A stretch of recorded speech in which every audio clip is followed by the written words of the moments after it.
Felaket denildiğinde aklınıza ne geliyor? Deprem mi? Volkanik patlama? Yangın.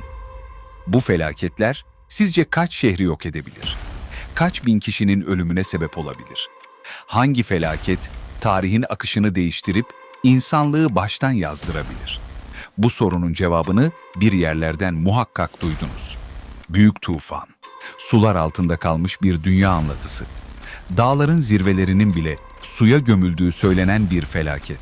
Büyük tufan olarak bildiğimiz, hemen hemen her kültürde izlerine rastlanan o devasa sel felaketinin ardındaki sırları birlikte keşfedeceğiz. Sümer'de Ziusudra, Babil'de Utnapiştim, Tevrat'ta Nuh. Hepsi aynı tufanın farklı anlatımları olabilir mi? Büyük tufan küresel bir felaket miydi? Yoksa bölgesel bir mit mi? Peki bilim bu konuda ne diyor? Jeolojik bulgular, fosil kayıtları ve araştırmalar bize dünya çapında bir sel felaketi hakkında ne anlatıyor?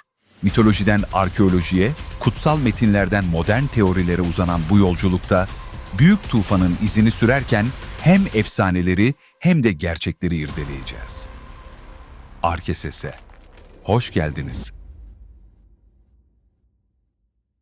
Tufan efsanelerinin bilinen en eski örneklerinden biri Mezopotamya'da karşımıza çıkar. Sümerler tarafından milattan önce 3000'li yıllarda yazıya geçirilen Eridu yaratılışı mitinde büyük bir sel felaketini anlatırlar. Bu efsanede tanrılar insanlığı yok etmeye karar verir ve Ziusudra adında dindar bir kralı bu plandan haberdar ederler. Tanrı Enki gizlice Ziusudra'ya yaklaşan felaketi bildirir. Ziusudra, Tanrı'nın emriyle büyük bir gemi inşa eder ve ailesiyle birlikte bu gemiye biner. Ardından gelen muazzam selden sağ kurtulan Ziusudra, tufan sonrası tanrılara kurbanlar sunar ve ödül olarak ölümsüzlükle onurlandırılır.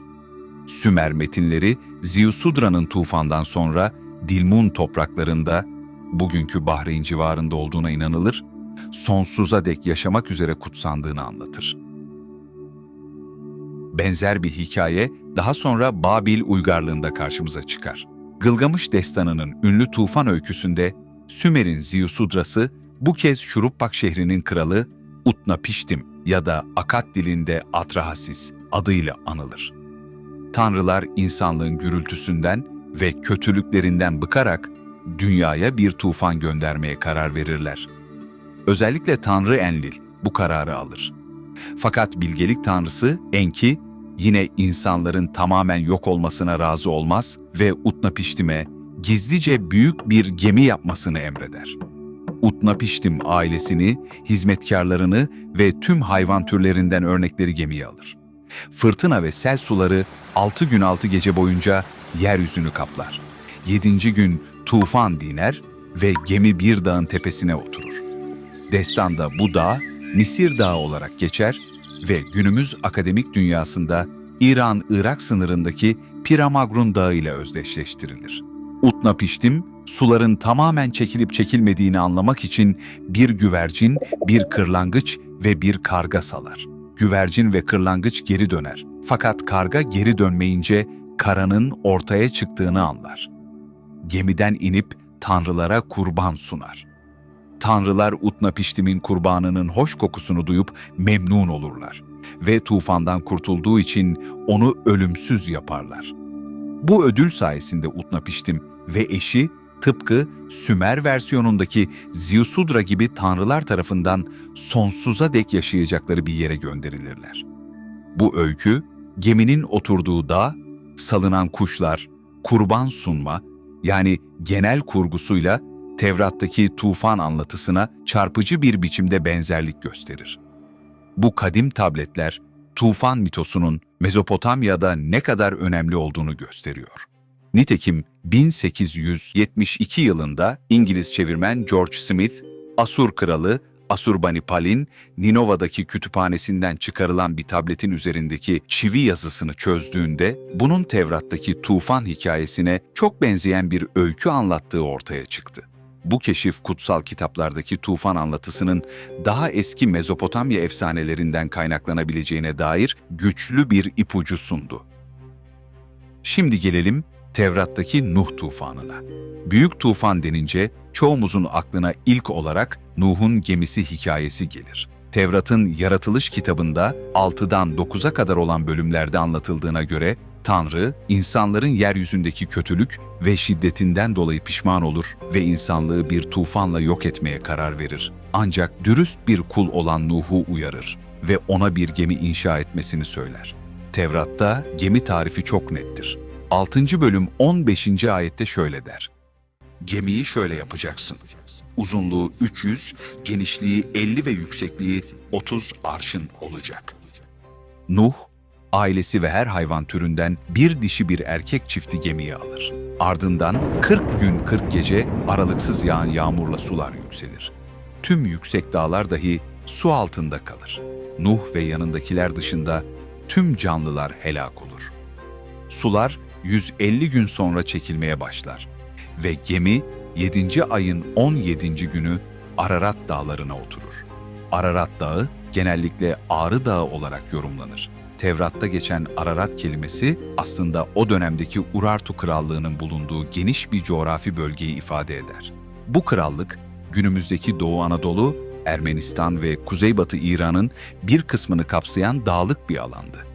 Bu görseli aklımızda tutalım. Çünkü daha sonra üzerinde çeşitli teorilerde bulunacağız. Nuh, geminin penceresinden önce bir kuzgun, ardından bir güvercin salar. Güvercin konacak bir yer bulamadığı için geri dönünce Nuh tufan sularının henüz çekilmediğini anlar. Bir süre sonra tekrar saldığı güvercin ağzında taze bir zeytin yaprağıyla geri döner, karaların yeniden görünmeye başladığının müjdesini getirir. Sonunda toprak tamamen kuruyunca Nuh ve ailesi gemiden iner. Nuh bir sunak kurup Tanrı'ya kurban takdim eder. Tanrı, Nuh'un kurbanını kabul eder ve bir daha asla tüm canlıları yok edecek, böyle bir tufan göndermeyeceğine dair söz verir. Bu vaat, gökkuşağı ile sembolize edilir. Tevrat'ta gökkuşağı, Tanrı'nın insanlıkla yaptığı bu ahdin işareti olarak betimlenir. Yalnız burada küçük bir parantez açalım. Tevrat'ın resmi metninde tufan detayları uzun uzun anlatılırken, tufandan hemen önce gizemli bir ifadeyle Nefilim adı verilen varlıklardan da söz edilir. Yaratılış kitabının 6. bölüm 4. ayetinde şöyle yazar: İlahi varlıkların insan kızlarıyla evlenip çocuk sahibi oldukları günlerde ve daha sonra da yeryüzünde nefilimler vardı. Bunlar eski çağ kahramanları, ünlü kişilerdi. Nefilim genelde düşmüş olanlar ya da devler olarak çevrilir. Bu varlıkların tufan öncesinde dünyada bulunduğu ve yozlaşmada rol oynadığı düşünülür. Hiç Enok kitabını duydunuz mu bilmiyorum. Enok, Nuh'un büyük babasıdır. Bazı yorumlara göre İslam'da İdris peygamber olarak anılır. Bu kitap M.Ö.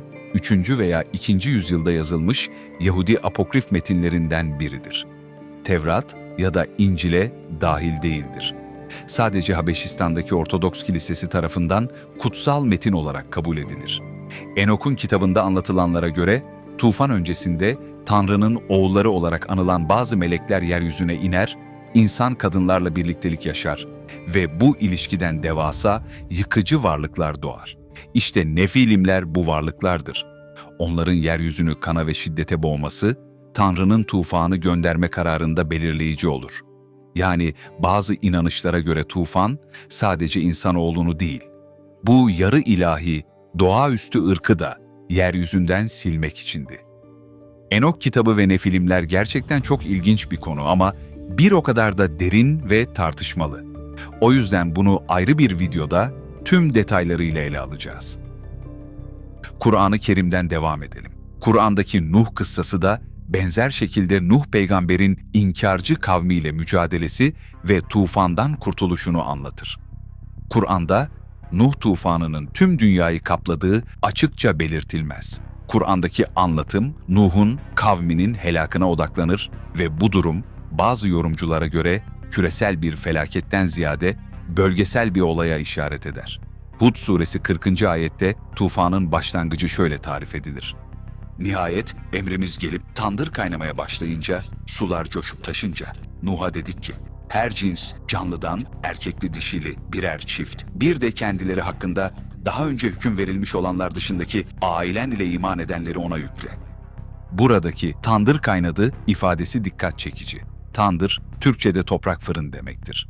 Tefsirlerde bu ifadenin birkaç yorumu bulunuyor. Bazılarına göre Nuh'un evindeki tandır fırınından sular fışkırmaya başlamıştı. Toprağın altından kaynakların patladığına dair mecazi bir anlatım olabilir. Ancak bu ifade Kamer suresi 12. ayette net bir şekilde ifade edilir. Yeri de kaynaklar halinde fışkırttık derken sular takdir edilmiş bir iş için birleşti. Yani su yalnız gökten yağan yağmurla değil, yerin altından fışkıran kaynaklarla da gelmiştir. Bu da jeolojik olarak şöyle yorumlanabilir. Örneğin büyük bir deprem ya da volkanik faaliyet yeraltı su rezervuarlarını aniden yüzeye püskürtmüş olabilir. Bazı araştırmacılar alevli tandır benzetmesini bir volkan patlamasına gönderme olarak da değerlendiriyor. Her halükarda Kur'an, suyun hem gökten hem de yerden gelerek her yeri bastığını vurgular. Bu detay bile tufan efsanelerinin kökeninde nedenli büyük bir afet tasavvuru olduğunu gösteriyor. Evet, Mezopotamya ve semavi dinlerde tufan anlatıları bu şekilde. Tüm metinlerde tufan, ilahi adaletin tecellisi olarak görülür. İnsanlığın günahı, kötülüğü büyük bir yargıyla temizlenir, ancak inanan ve erdemli bir azınlık kurtarılır. Peki bu anlatımlar gerçek bir tarihi olayı mı yoksa sembolik bir öğretiyi mi temsil ediyor? İnanış açısından birçok dindar insan için Nuh tufanı gerçek bir tarihsel olaydır. Buna karşın teologlar ve bilim insanları arasında evrenselliği veya tarihsel olup olmadığı konularında farklı yorumlar vardır. Bazıları tufanın insanlığın tamamını değil, belirli bir bölgeyi etkileyen büyük bir yerel sel felaketi olabileceğini, ancak anlatının kuşaklar boyu aktarılırken evrensel bir nitelik kazandığını öne sürer. Nitekim bir sonraki bölümde göreceğimiz bilimsel ve arkeolojik bulgular da bu görüşü destekler nitelikte. Gerçekten dünya çapında tüm dağları aşacak bir su baskını yaşanmış olabilir mi? Modern bilimin bu soruya cevabı büyük ölçüde hayır olmuştur. Özellikle 19. yüzyılda daha jeoloji bilimi yeni gelişirken birçok doğabilimci yeryüzündeki fosilleri ve coğrafi izleri Nuh tufanı gibi küresel bir felakete yormaya eğilimliydi. Örneğin yüksek dağların tepelerinde bulunan deniz kabuğu fosilleri yıllarca tufana kanıt sanıldı. Deniz canlıları dağlara kadar çıkmışsa her yer su altında kalmış olmalı diye düşünüldü. Oysa günümüzde biliyoruz ki dağ zirvelerindeki deniz fosilleri milyonlarca yıl önce o kaya tabakalarının deniz dibinde oluştuğunu, sonra yer kabuğu hareketleriyle yükselip dağ olduğunu gösteriyor. Yani bunlar küresel bir tufanın değil, jeolojik zaman ölçeğinde gerçekleşen tektonik olayların kanıtları.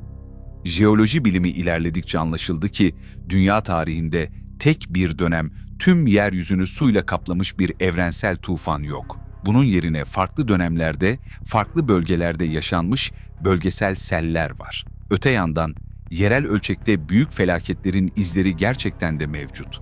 Özellikle Mezopotamya bölgesinde arkeologlar tufan efsaneleriyle ilişkilendirilebilecek somut kanıtlar buldular. 1920'lerde ünlü arkeolog Sir Leonard Woolley, Irak'ta antik Ur şehrini kazarken kalın bir kil tabakasına rastladı.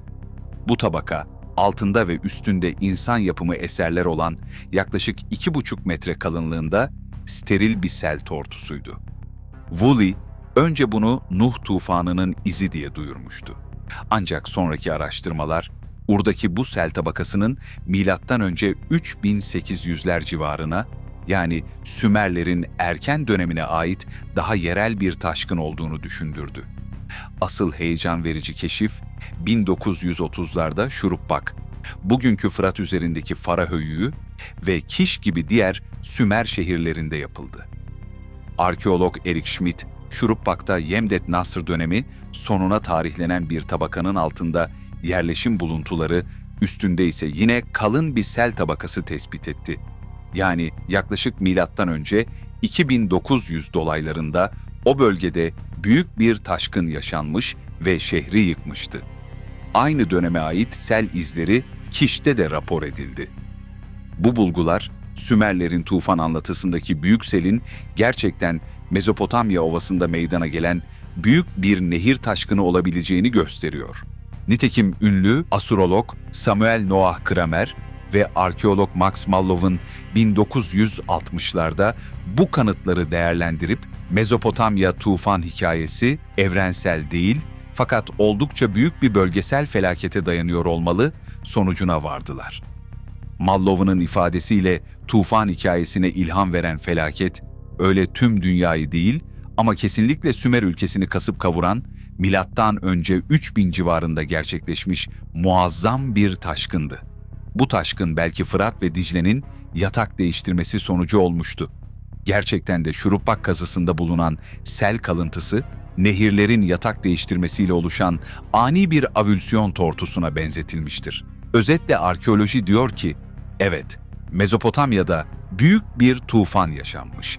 Ancak bu tüm dünyayı değil, Mezopotamya'yı etkilemiş. Bunun insanlık hafızasında bu denli yer etmesinin nedeni de Sümerlerin o dönemde medeniyetin öncü toplumu olup bu olayı edebiyata geçirmesi olabilir.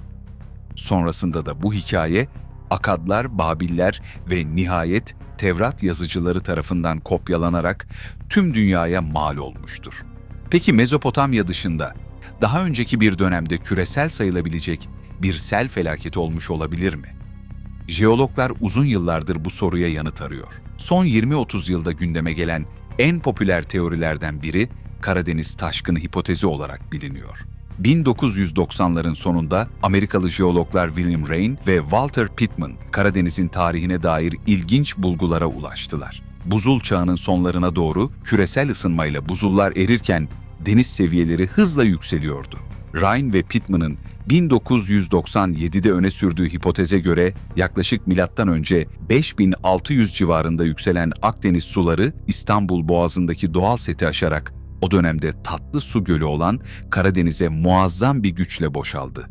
Boğazın yarılmasına neden olan bu olayda iki deniz arasındaki su akışı 200 Niagara Şelalesi gücünde bir çağlayan yaratmış olabilir. Sonuçta Karadeniz'in seviyesinin hızla yükseldiği ve etrafındaki geniş kıyı ovalarını kısa sürede sular altında bıraktığı düşünülüyor. Rain ve Pittman, 70.000 kilometrekare civarında bir alanın suya gömülmüş olabileceğini hesapladılar. Ve bu dramatik olayın belleklere kazınarak, Nuh tufanı da dahil olmak üzere bölgedeki tufan efsanelerine ilham vermiş olabileceğini öne sürdüler.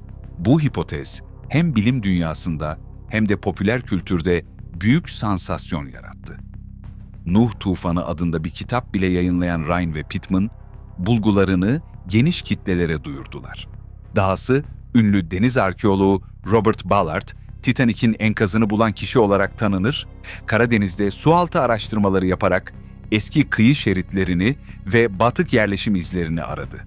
Ballard, Karadeniz'in derinliklerinde antik bir kıyı şeridi olabileceğine dair bazı ipuçları bulduğunu açıkladı. Örneğin bugünkü kıyının çok altında eski tatlı su midye kabuklarına rastladı. Bu bulgular bir zamanlar Karadeniz'in seviyesinin çok daha düşük olduğunu ve deniz suyunun ani girişiyle bu canlıların yok olduğunu düşündürdü. Ancak bilimin güzelliği her hipotezin yeni verilerle test edilmesidir. 2000'li yıllarda araştırmalar devam etti ve bazı bilim insanları Karadeniz tufanının boyutunu sorgulamaya başladılar. 2009 yılında yayımlanan bir çalışma, Rain ve Pittman'ın öne sürdüğü kadar büyük bir taşkın olmadığını öne sürdü. Romanyalı jeolog Liviu Giosan ve ekibi, Karadeniz'in su seviyesini geçmişte yeniden yapılandırmak için Karadeniz kıyılarında ve deniz tabanında çalışmalar yaptılar.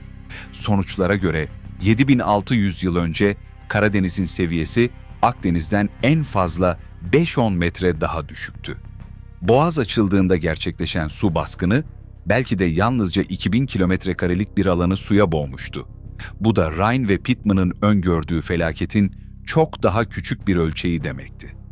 Elbette 2000 kilometrekarelik, yaklaşık bir küçük ilin yüzölçümü kadar bir alanın aniden sular altında kalması da orada yaşayanlar için muazzam bir felaket olurdu. Ancak bunun dünya çapında tufan efsanesini yaratmaya yetip yetmeyeceği tartışmalı. Giosan'ın çalışması, Karadeniz senaryosunun pek de Nuh'un tufanı kadar büyük olmadığını ortaya koyarak bu hipotezi biraz sönümledi diyebiliriz. Özetle, bilimsel ve tarihsel veriler, evrensel bir tufan yerine bölgesel felaketler tablosunu gösteriyor. Peki karşıt görüşler? Bazı araştırmacılar ve özellikle yaratılış inancına bağlı yaratılışçı jeologlar, jeolojik kayıtların aslında Nuh tufanı ile uyumlu olduğunu savunmaya devam ediyor. Örneğin yeryüzündeki tüm fosillerin ve tabakaların bir yıllık dev bir sel sırasında biriktiğini iddia eden tufan jeolojisi görüşü var. Bu görüştekiler Büyük Kanyon gibi oluşumların da kısa sürede tufan sularının çekilmesiyle şekillendiğini öne sürüyorlar. Ancak bu fikirler modern jeoloji camiasında bilimsel bir karşılık bulmuyor. Zira dünya çapındaki kayaç katmanları incelendiğinde farklı dönemlere ait fosillerin belirli bir düzen içinde, örneğin ilkel deniz canlıları en altta, memeliler en üstte gibi sıralandığı görülüyor. Eğer hepsi aynı anda bir tufan yaşamış olsaydı, bu tür bir düzenlilik beklenmezdi. Ayrıca volkanik katmanlar, manyetik terslenme izleri, fosil yaşam alanları gibi pek çok jeolojik gösterge, dünyanın çok uzun bir geçmişi ve çok kademeli bir tarihi olduğunu ortaya koyuyor. Yine de tufanın izleri tartışması halk arasında popüler bir konu olmaya devam ediyor. Örneğin Ararat Dağı'nda Nuh'un gemisinin kalıntıları aranıyor, bazı araştırmacılar dağdaki bir takım ahşap kalıntıları gemiye yorsa da bunların güvenilirliği ispatlanabilmiş değil. Kimi zaman basında Nuh'un gemisi bulundu. Türü haberler çıksa da arkeoloji dünyası böyle bir bulgunun doğrulanmadığını belirtiyor. Ararat'tan getirilen örneklerin kimisi birkaç bin yıllık çıkarken kimisi jeolojik oluşum olmaktan öteye gidemedi. Size anlattığım hikayelerde aslında birkaç farklı dağ ismiyle karşılaştık. Sümer'de Nisir, Tevrat'ta Ararat, Kur'an'da Cudi. İpuçlarını takip edersek bu yollar bizi hep aynı coğrafyaya götürüyor. Mezopotamya.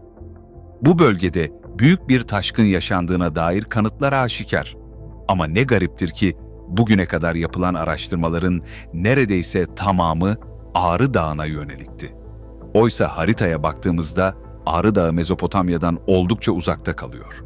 Peki neden? Neden gemi hep orada arandı? Üstelik batılı seyyahlar ve Hristiyan gelenekler zamanla bu dağa anlam yükledikçe Ararat eşittir Ağrı fikri zihinlere kazındı. Halbuki Tevrat yalnızca Ararat dağları der.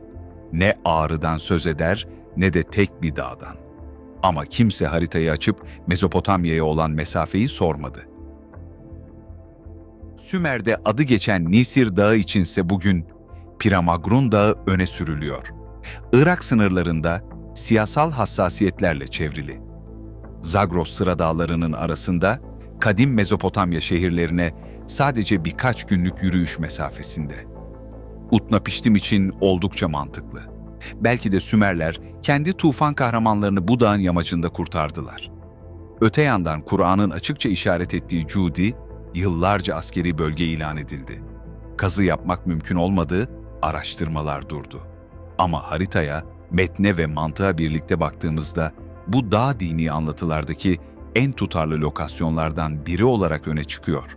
Siz bu konuda ne düşünüyorsunuz? Yorumlarda belirtin lütfen.